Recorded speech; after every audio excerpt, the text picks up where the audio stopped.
Summer of the Mariposas by Guadalupe Garcia McCall, read by Melinda Garcia. Chapter 8, La Sirena. La Sirena, la mujer que se quiere llevar a tu papi. No, no la dejáramos. The mermaid. The mermaid, the one who wants to take your papa away. No, we won't let her. It wasn't easy getting out of Inez's house without letting her know what was going on. First, I had to buy all the newspapers at the puestecito and put them in the trunk of our car so nobody else would see them. After I got back to the dead man's house, I told Inez they were all out of newspapers. Then we ate breakfast in record time.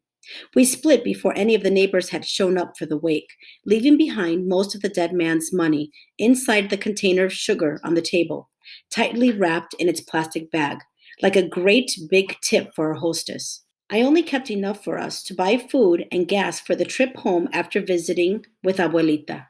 We're in trouble, big trouble, I told Juanita and the twins once we got down the road in my father's beat up Nova. What do you mean? Juanita asked. She was sticking her head out the window, admiring her new hat in the side mirror. Inez had given it to her at breakfast when Juanita had complained about how much her skin hurt because she had gotten too much sun on the way down to El Sacrificio. It was one of those fancy white summer straw hats you see brides wear at their wedding receptions. Only this one wasn't so fancy, with a clump of saggy old silk flowers hanging off to the side. It was so big on her, Juanita had to hold it on with both hands. But she didn't care that it was old. In fact, she loved it. Here, I said, keeping an eye on the road as I reached under the seat to pull out a copy of the day's newspaper. Look for yourself. We're all over the front page. I bet by now every channel on TV is running the story about our abduction. Cinco hermanitas, the Garza girls, taken from their home in their own father's car. Where did you get this? Velia asked, snatching the paper out of my hands and sharing it with her twin in the back seat. Juanita just turned around and leaned over the front to read along. Desaparecidas. Ay, Dios mío, what are we going to do? Delia pulled at the corner of the paper to get a closer look. We have to go home, Velia whispered, horrified. Poor Mama, she must be worried sick about us. I'm sure she is, I said, keeping my hands on the wheel. But Mama's got problems of her own. Is she all right? What happened to her? Juanita's voice trembled almost as much as the sad looking flowers on her hat. Calmate. She's all right, I said. Nothing's wrong with her, at least not physically. Oh, thank God, she said, putting a hand on her chest and breathing out gratefully. You know, I can't take you seriously with that ridiculous thing on your head, I said, looking sideways at her. You look like the Mad Hatter. Juanita took the frumpy hat off and threw it out the window.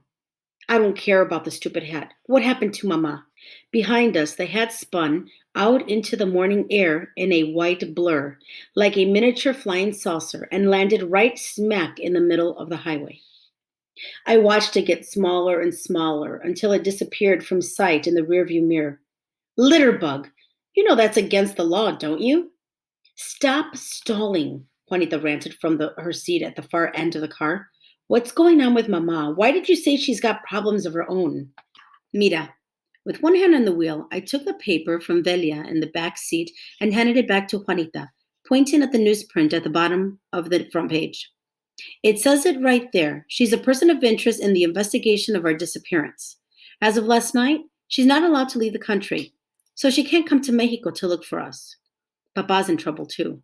I'd never seen a newspaper back home say such things about people possibly involved in crimes who hadn't been arrested, but Mexican papers were quick to report speculations.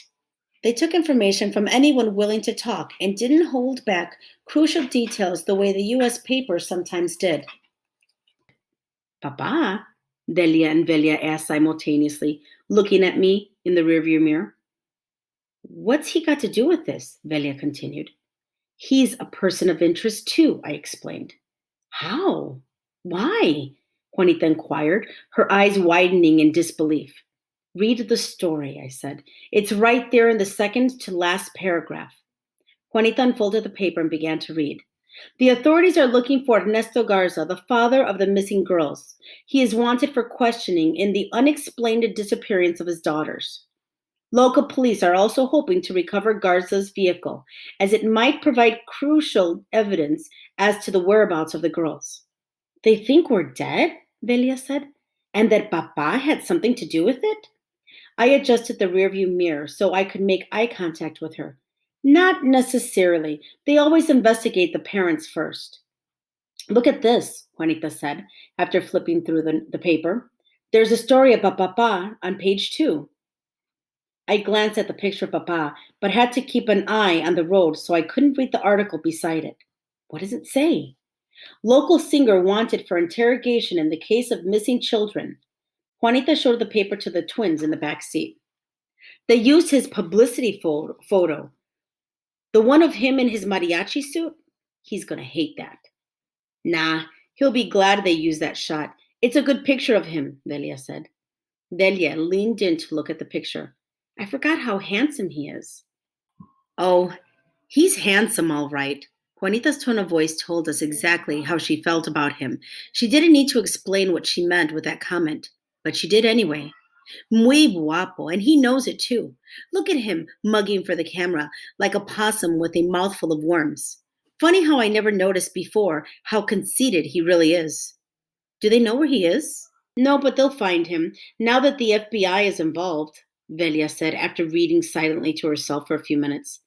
The FBI? Delia whispered in disbelief.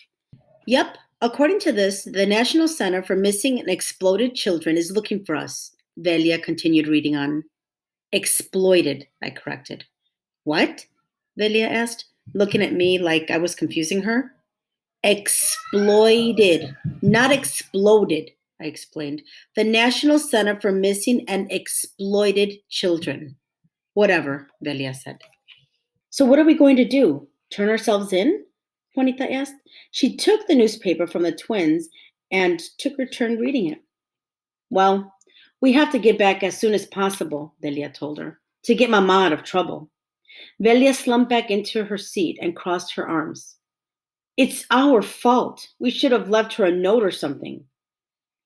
Too late for that, Delia said. The best thing we can do now is get to Abuelita's house and call her from there. If we don't call home soon, they're going to arrest her because I bet you $1,000,000 they're not looking for us down here. Oh, yes, they are, Juanita said, shoving the paper at Delia. It says here the FBI is working with both the Border Patrol and the Mexican Federales to try and find us. The girls had the right idea. Calling Mama and telling her we were alive and well and visiting with our abuelita would solve her problem. But there was still getting there. The way I figured, we couldn't be very far, somewhere between 20 or 25 miles off. If I could find the exit. The biggest challenge was there was no official marker on the country road that led us to Hacienda Dorada. We just had to follow the unpaved road beyond El Sacrificio, travel about 20 minutes, watch for the crooked fork in the road, and turn onto it. From there, it was another 15 miles on a dirt path, a straight shot to Hacienda Dorada. Why are they going to arrest us? Bita asked from the back seat. I don't want to go to juvie. That's a really bad place. They have no reason to arrest us, I told Bita, making eye contact with her through the rearview mirror.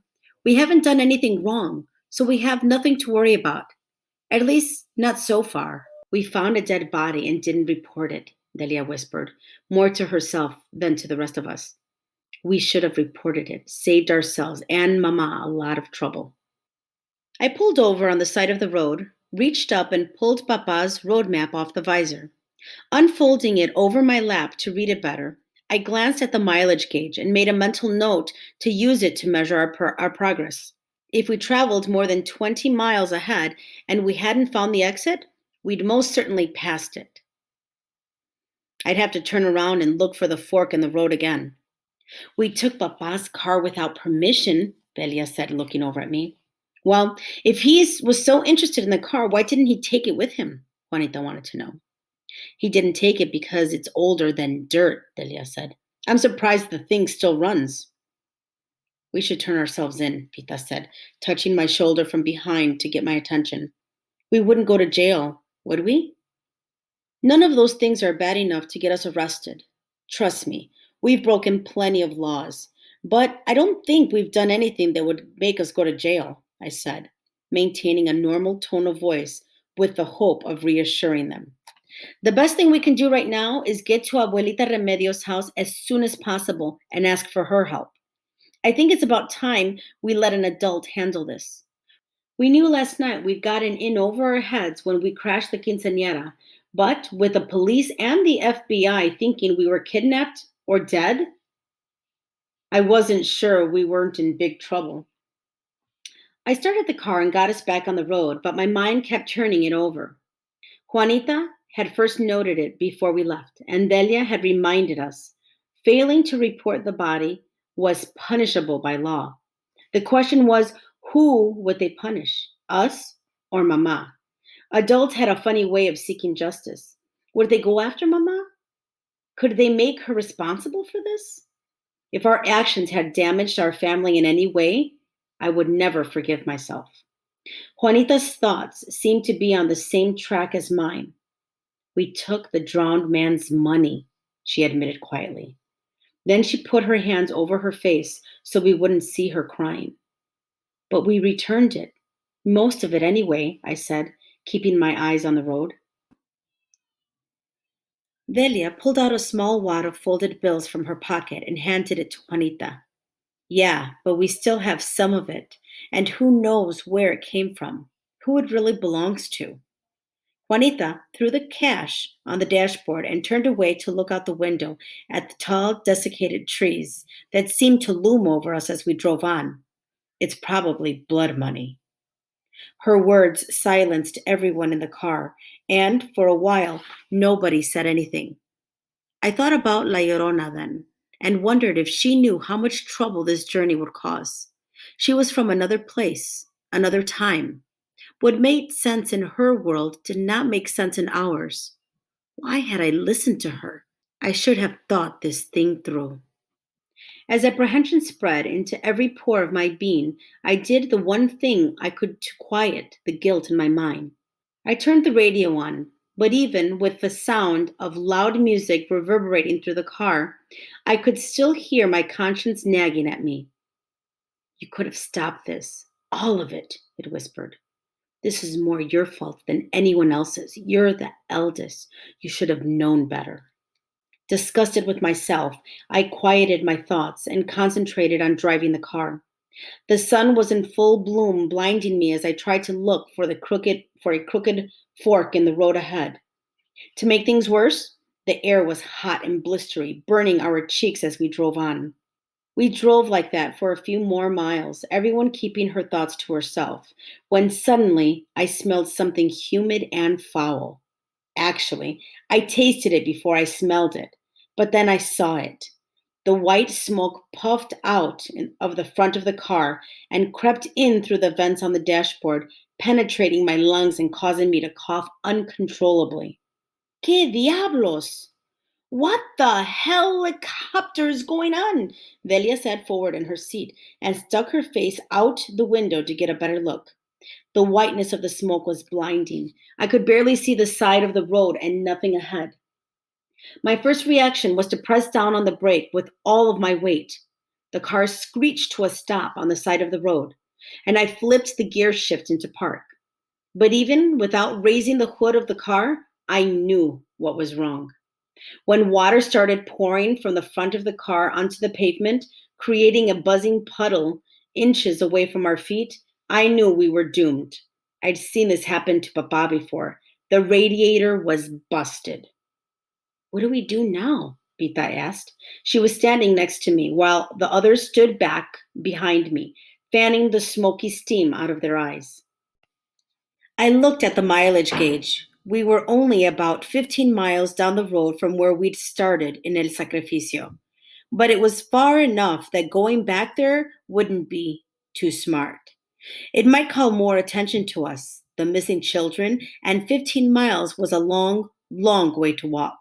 Longer than just walking the rest of the way to Abuelita's. At least, I hoped it was. We walk, I said, fighting the sense of despair that was slowly seeping into my heart. Because this piece of junk isn't going anywhere without a mechanic. Walk where? Velia wanted to know. We're in the middle of nowhere, Delia finished her twin's thought. I looked around and saw nothing. There were no houses, no animals, no major roads. Stretched before us in every direction, there were only miles of mesquite and wasashi trees and tall brown grasses too dry and thin to feed animals. If we turned around now, it would take us more than half a day to walk beyond El Sacrificio and up to Highway 57 on foot. But that's where the nearest gas station was. I didn't even know if that gas station had a tow truck. Though we could use their phone, it was better to just keep moving forward since, by my calculations, we were closer to Abuelita's house. The trek was going to be hard on us, especially without water to fight off the searing heat that was already burning through my clothes. I wished I'd thought about getting water instead of sodas at the puestecito before setting out this morning. To Abuelitas, I said. Take whatever you want out of the car and let's get a move on. No use standing around here. We have a long way to go before we reach Hacienda Dorada. I dug Papa's map and the envelope with my earrings out of the glove box and stuffed them in my bag.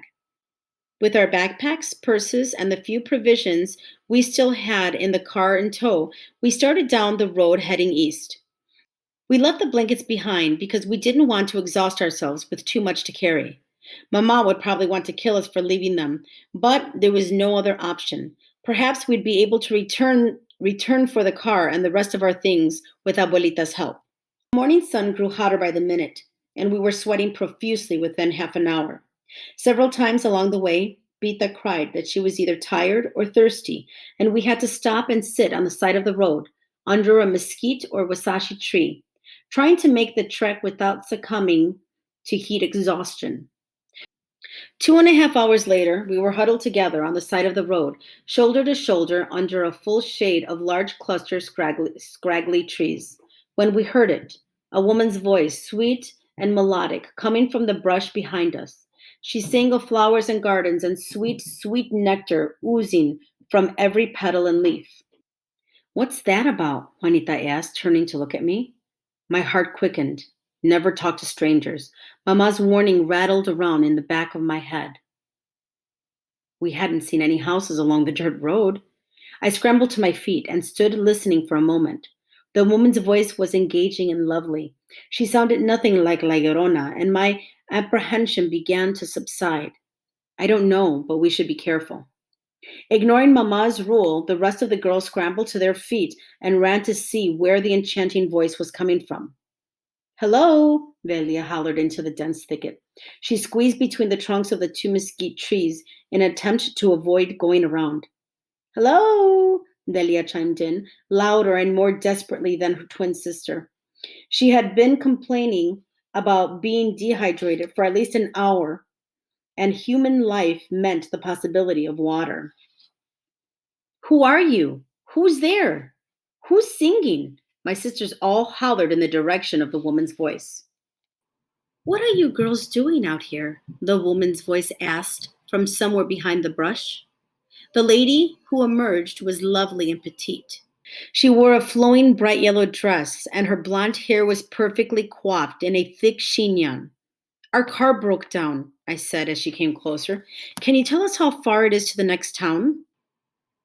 Immediately, the enchanting woman began dotting on us, like a tiny yellow butterfly fluttering about. Her words flittered up and down and all around us as she fretted, taking our reddened faces in her hands and looking into our eyes, inspecting each of us in turn for signs of heat stroke. Where did you come from?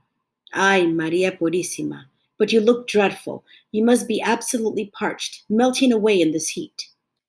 We need to get to Hacienda Dorada as soon as possible, I said when she pulled out an embroidered handkerchief and swabbed at Bita's small face in a concerned, almost motherly manner.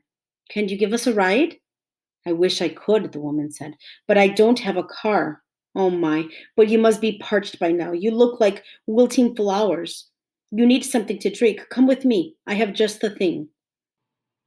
She invited us onto her property, a desolate piece of land that we would have never imagined was inhabited, set far enough back from the road that we hadn't seen it through the trees.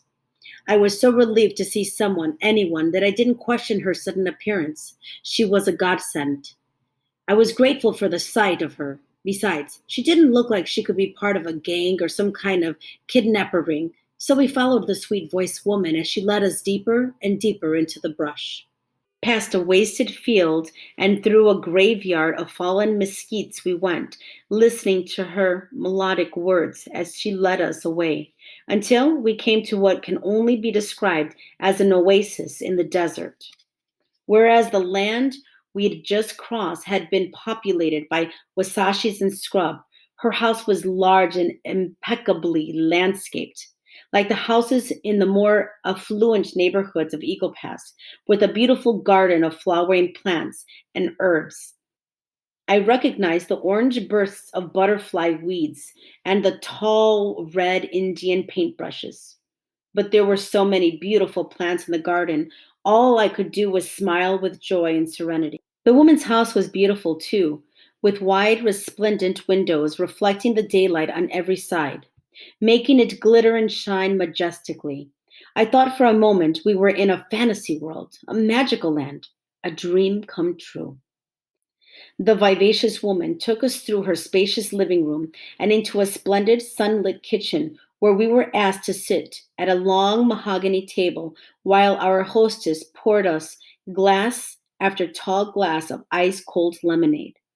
When she had quenched our thirst, she brought us platters full of sweet bread, pumpkin empanadas, pan de huevo, cuernos, and the most delicious marranitos, dense pastries shaped like little piggies, made with sweet molasses and full of spicy richness in every morsel. We ate so much sweetbread and consumed so much tart lemonade, we felt glutinous, but sinfully content. We listened to the lady of the house as she entertained us with her life story, feeling delightfully blessed. Our enchanting hostess' name was Cecilia. She was a viuda, a long suffering widow. Her husband had been a police officer, a detective, who had lost his life in the line of duty. She said as she served us more and more of the delicious sweet bread. She was glad for our company because she lived too far from the nearest town to entertain visitors. Since she was self sufficient, relying on her garden and animals for sustenance, she didn't know anyone in town. Having no other family to speak of also meant she hadn't had visitors since the days of her marriage. Her only contact with the outside world was her supplies delivery once a month. Our long, hot day in the sun was too much to contend with, and soon we felt sleepy and tired. We'd made pigs of ourselves. Now we wanted nothing more than to take a nap in the afternoon heat. You look tired, Cecilia said, pulling the trays of pastry off the table and placing them back on the counter behind her. Perhaps you should rest a while. I watched her with half closed lids as Cecilia moved about the room with slow, gentle movements that mesmerized me. We should go, I whispered, more to myself than to her. Come on now, Cecilia said, as she turned off the lights in the kitchen. I have the perfect spot for a nap. My husband built this cozy little den just for me. Come on, it's right through there. Being so happy to have us in her home, Cecilia made us comfortable in a small nook just off the kitchen, away from the sun and the heat of the day. Like a fairy godmother waving a magical wand, she tapped open cabinet doors and pulled out extra fluffy pillows so that we might rest comfortably on the sofas and recover from our arduous expedition. Those hours resting went by very fast. We slipped in and out of wakefulness, wincing at the soreness in our muscles and thirsting for more of that tart lemonade. Finally, we slept so deeply that we were shocked when we awakened to find the landscape outside the windows in complete darkness. It seemed we had slept the day away, and nighttime had descended upon the spacious house like an unexpected guest. What happened? Delia asked, yawning as she stretched on the satiny divan chair. Bita's face was illuminated by the light of the moon from an open window. Her cheeks were flushed a bright crimson, sunburnt from our walk this morning. Where is she? Do you think she knows who we are? Velia asked as she got up and went to peer through the open door into the darkened kitchen. I wondered myself if she got the paper all the way out here. I hope she doesn't get us arrested, Pita whined, scooting over to sit next to me on the plush sofa. Suddenly, the familiar pangs of guilt hit me again, and I winced. I hated seeing them so concerned. They were little girls. They should be at home, fashioning bracelets out of aluminum cans, or just sitting at the kitchen table playing loteria with Mama. Juanita pushed herself off the couch and stood looking out the window at the darkness outside. Do you think she's gone? She wouldn't have left us here alone, would she? Girls, are you awake? Come in here. Cecilia's musical voice made us all jump, startled. We followed her voice into the living room, where she was sitting before a giant old fashioned television that must have been brought in from somewhere else in the house because it was so fat and bulky, there was no way we could have missed it when we first entered. How was your nap? She asked, lifting a silver platter full of tiny, delicately decorated sweets. Whoa, what are those? Bita's eyes sparkled with delight. She was all but devouring the baby cakes on the platter. Petit fours, Cecilia said, smiling indulgently at the expression on Bita's face. Try a chocolate one. They're my favorites. I thought about asking Cecilia if she had a phone we could use, but the reporter's somber face on television screen caught my attention. What are you watching? I asked. I popped a creamy petit four in my mouth. It melted way too quickly, leaving a soothing minty aftertaste that made me want more. Oh, listen to this. It's coming on again. Cecilia turned up the volume on the television. They've been running your story on the news all day. At her words, the girls abandoned the tray of petit fours and scrambled to sit in front of the television set. I fell onto the nearest couch and listened as the words, Story in Development, scrolled across the screen in Spanish, and an ominous tune began to play in the background. The first segment of the news was an interview with Ines and Zaragoza. Both women seemed horrified at the idea that they had been deceived by the five little sisters, who seemed to be so generous and pure of heart. They kept telling the reporter that they didn't know why they believed us, that our mother knew where we were, and felt terrible for not calling the authorities or at least getting in touch with our mother. They talked about the dead man's return and the bride's hat that had been given to one of the girls as a token of their appreciation. But most of all, they worried about our safety and hoped we would be located soon. Feeling the blood rushing from my face, I looked around for a phone in the room, but I couldn't see one. I was just about to ask Cecilia if she even had one when the tray of petit fours started making its way around the room again. I took two and ate them absently. I knew I had to do something, call someone, but my mind was suddenly blank, and I couldn't think what it was I needed to do. I couldn't even talk. In the second news segment, after a brief commercial break, a female reporter pointed to a white brimmed hat stuck on the branch of a tall mesquite while she informed the viewers that the missing girl's broken down car had been abandoned less than a mile down the road from the location of the discarded hat. She reported that at the time, only terrible conclusions could be reached because there were no signs of the sisters. Our previous plan to return for Papa's car evaporated when we saw it being towed away on television. According to the newscaster, it was being taken in for forensic analysis. The third segment of the story was a previously taped interview with our mother. On the screen, Mama was crying and blowing her nose with a tissue. She wasn't making any sense, but she kept repeating the same thing in Spanish. Over and over again, she begged, Please, please, if you have my daughters, please let them go. Let them come home. They're all I've got. At the sign of Mama completely undone on the news, Bita broke down and started crying silently. Oh, I know you miss your mommy, Cecilia cooed as she reached over to pull Pita beside her on the couch. Come here, darling. Everything's going to be okay, I promise. After Pita settled down and stopped crying, we were all able to concentrate on the rest of the news broadcast. The fourth and final segment of the story and development was a live interview with the chief of police in Piedras Negras. Arnulfo Jimenez disclosed that the drowned man, Gabriel Perdido, was a known drug dealer and fugitive. The federales were investigating his death and the culprits behind it.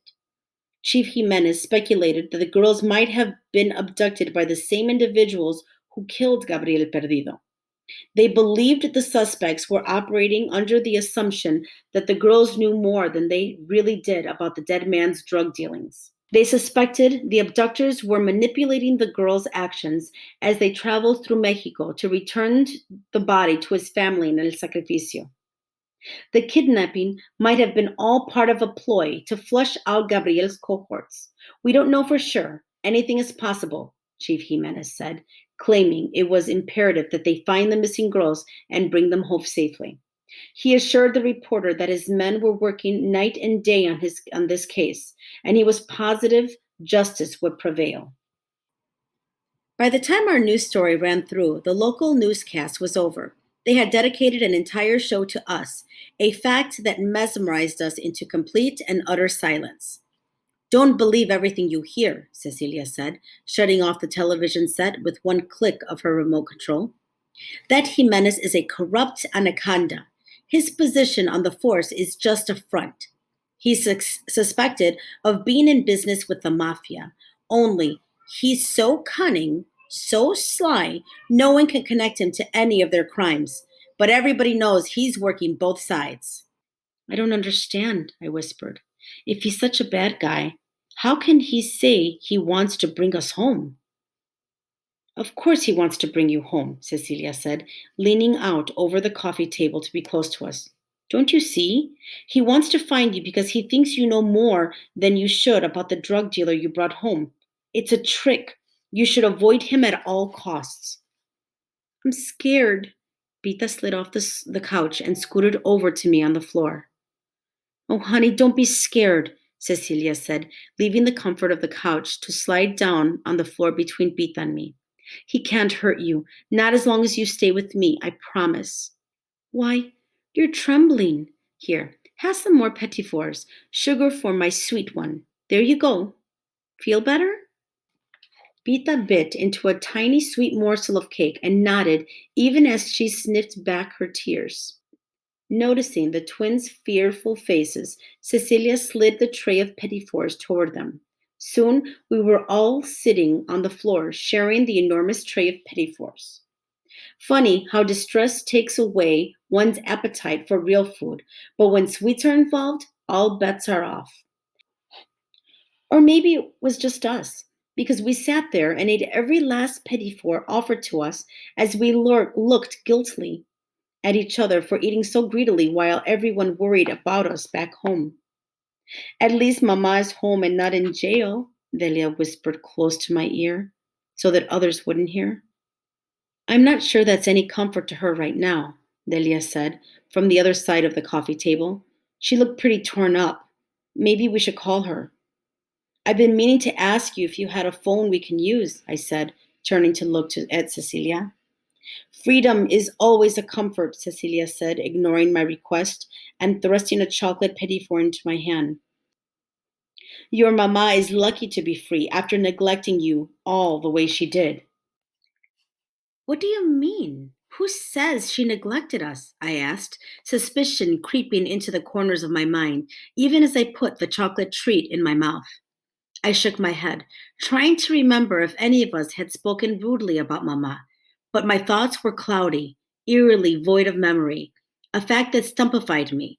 Biting into a tiny sugar-covered cake, I gave each of the girls the evil eye, letting them know Mama was not a topic that we needed to discuss, not with a perfect stranger like Cecilia.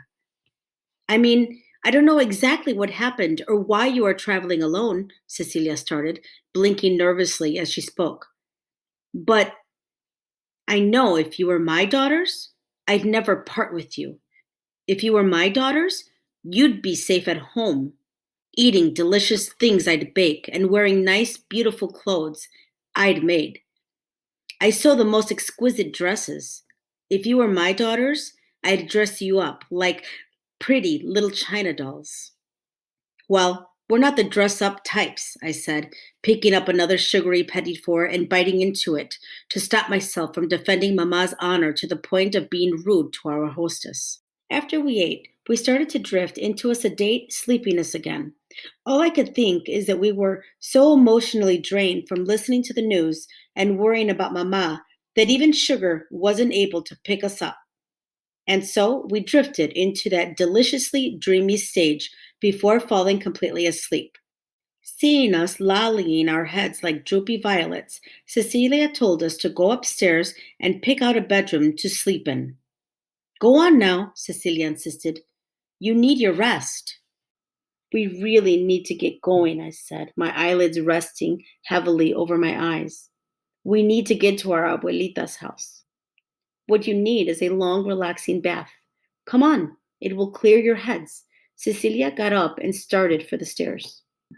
We bathed in luxury, Cecilia singing harmoniously as she went, filled all three tubs in the upstairs bathrooms with bubbles. We dozed blissfully in the scented water until we looked like prunes, and then, because we could hardly walk from the drowsiness brought on by those hot, delicious baths, we headed right to bed. Pita slept with Juanita in a lusciously decorated pink bedroom, while the twins shared a sunny yellow room. I picked a heavenly blue master bedroom with a king size bed and French double doors. All those little windows in the French doors allowed the shimmer of moonlight to come in and kiss everything in the room with a glittering silver dust. After my bath, I slipped between the soft, crisp bed sheets, happy and content. And for the first time in a long time, I didn't pray for Papa to come home. I didn't pray for Mama to start paying attention to us either. I didn't even pray for my sisters because somehow I knew we were all going to be all right. For the first time in a very long time, I thanked God for a warm, comfortable bed in a nice, safe home.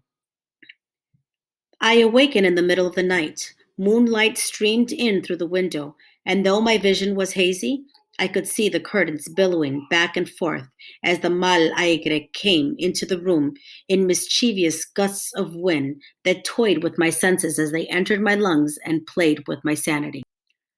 Going, never again. Home is an illusion.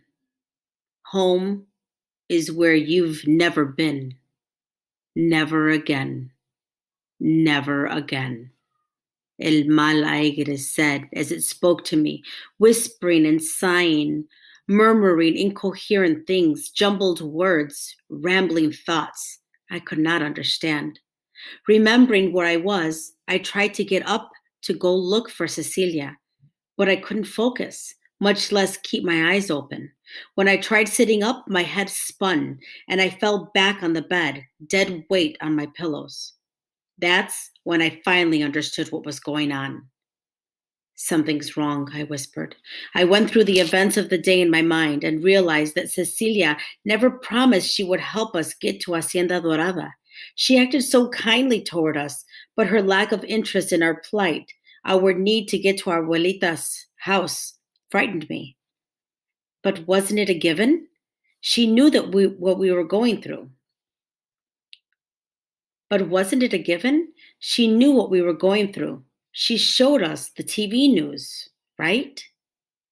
I tried to clear my head. Wake up. You have to get out of here. But my voice sounded like a distant storm dying, waning in my ears. I tried to pick up my hand, to touch my head, to reach the ear pendant. But my hands were made of lead. My arms were wooden. Llorona, I called out in a breathless voice. Can you hear me? Llorona, something's wrong. Llorona, please help me.